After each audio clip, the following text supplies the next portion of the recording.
Hello, welcome to the Thursday afternoon tune-up. I am Diane Spadola, and this is episode number 80, presented to you today on a Wednesday. This video series is brought to you by Accelerate Your Success, the business booster program for artists and entertainers. Jump on over to Facebook when I'm finished, and you can join my free Facebook group, which functions as an online classroom by the same name, Accelerate Your Success. There are all kinds of goodies in the files section, and you can download our Taco Tuesday resource guide for free. Think of this video as your information and inspirational pit stop before the race, which is your busy weekend. Today, I am broadcasting live on a Wednesday because tomorrow, which is Thursday, I'm going to be traveling from New Jersey to Ohio in order to participate in a virtual convention that's taking place for the next 3 days. In other words, the entire weekend. Typically, I might consider doing some work while I'm traveling, but broadcasting live video while behind the steering wheel of my car is neither safe nor effective as a way of communication. And today, I'm really excited because I did something completely new yesterday. Yesterday, I learned how to walk on water. Yes, I did. I didn't even know that you could do that. So the first and the most important part of my lesson yesterday was that, yes, it is possible to walk on water. I went paddleboarding with my daughter. I've never done it before. And I know that I'm going to continue to try and do it now. But in addition to learning that you could walk on water, of course, with a paddleboard in between your feet and the actual wet stuff, I learned that it uses muscles that you've never had to use before, or at least that I don't use on a regular basis. And that can make somebody really exhausted. It can also create overwhelm when you realize that you're out in the middle of a lake and the dock is very, very far away.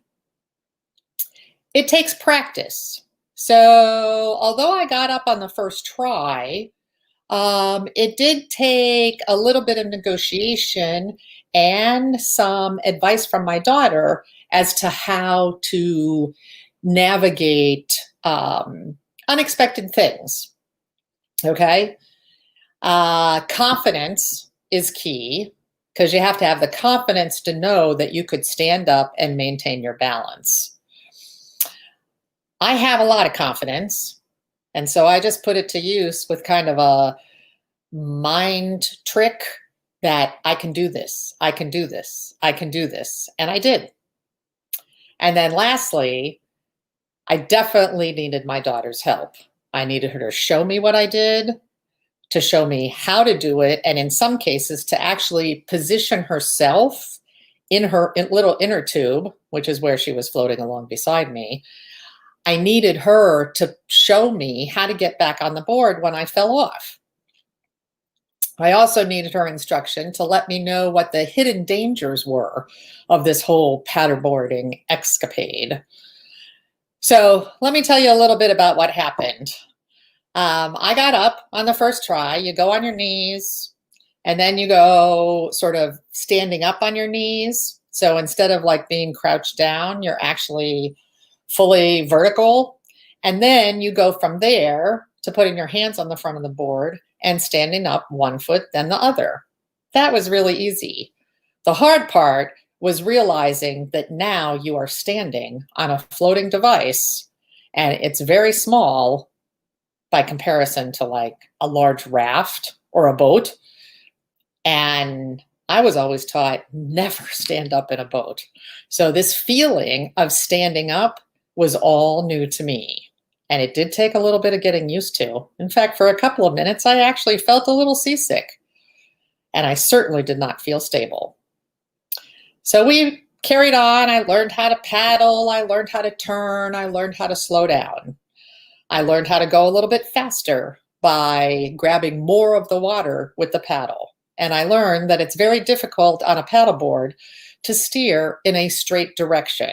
It's kind of more of a go to the right and then go to the left, and then go to the right and go to the left. So you're sort of zigzagging across the top of the water.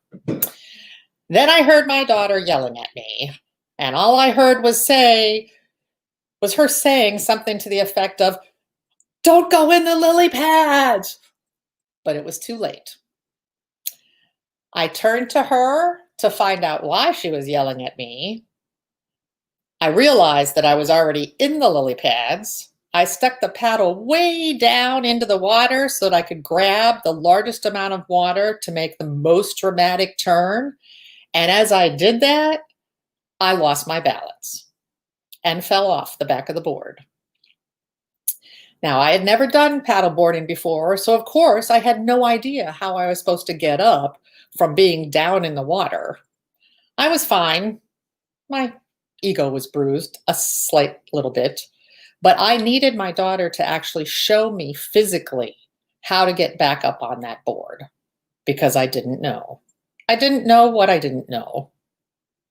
And one of the things that I learned is that it's not the lily pads. I thought it was like an ecological thing, that she didn't want me touching the lily pads because I might damage them. That's not it. No, she didn't want me touching the lily pads because lily pads actually stick out of the water and they create a drag which impedes forward motion when you're on a paddle boat. And if you are on that paddleboard and you are standing up and you catch the fin on the lily pad, the paddleboard stops, but you don't. So she was actually trying to keep an eye out for me and something dangerous when she told me not to go in the lily pads. The other thing I learned is that lily pads are like snakes underwater. They're really kind of slimy, and the stems like reach up and grab you, and they're gross. So that's another reason why you want to avoid the lily pads. So where am I going with all this? Well, I realized that this whole notion of paddleboarding was a metaphor for pivoting your business in the pandemic. Okay? And why do I say that?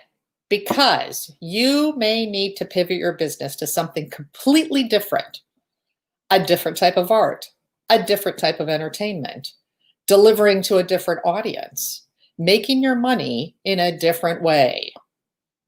And your first reaction to a suggestion such as that is, I don't know if I can do that. But what I'm here to tell you is that it's totally possible. Secondly, you're going to learn to use some muscles that you've never learned before. You're going to need to learn how to market to a different audience, how to come up with a new one sentence for what you do and who you support. And you're going to need to figure out how to promote this new business, given the fact that you can't do what you used to do because there are no gigs, there are no gatherings. Or perhaps it's too expensive to adhere to all the safety rules and hygiene rules in the new post-pandemic world. Thirdly, it's going to take some practice for you to feel confident and for you to be good at it. Confidence is going to be key as you pivot your business to something new. You need to believe that you can do it. And if you believe that you can do it, I promise you, you can. And then lastly, you might need a coach. You might need somebody who can show you the proper way, can inspire you with enthusiasm and motivation, and help you feel good when you fail. Because for every fail, it's just another opportunity to learn. So if you ever want to learn how to paddleboard, call my daughter. But if you're interested in learning how to pivot your business in light of the pandemic and you don't know what you don't know, don't hesitate to contact me. I'd be more than happy to help you. This is how you can find me. I can be found on the web at accelerateyoursuccessprogram.com, or you can shoot me an email at diane@bellafacciapainting.com. I look forward to hearing from you soon. I'm more than happy to talk to you for free on a half-hour discovery call and see if I can give you some ideas as to where you go from here. Thanks for watching.